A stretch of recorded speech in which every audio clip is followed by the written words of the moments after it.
Hello friend, আমি doctor Ratan Kumar Pal অন্যদিনের মতো আজকে আপনাদের সামনে হাজির হয়েছি।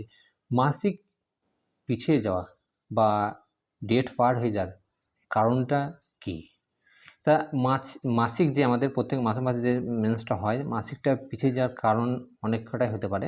তার মধ্যে হচ্ছে থাইরয়েডে যদি সমস্যা থাকে তার জন্য কিন্তু মাসিকের ডেট আপনার পার হয়ে যাওয়া পিছিয়ে যেতে পারে।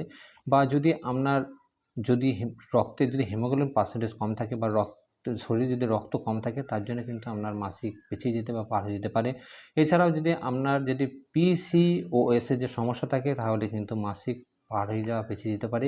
তাছাড়াও দেখবেন যে যদি কোনো মেডিসিন খাওয়ার ফলে রিঅ্যাকশনের কারণে আপনার মাসিক পার হওয়া বা পিছিয়ে যেতে পারে। এছাড়াও দেখবেন যে যদি আপনার যদি গর্ভবতী হন তার কারণে কিন্তু আপনার মাসিক পিছিয়ে যাওয়া পার হতে পারে।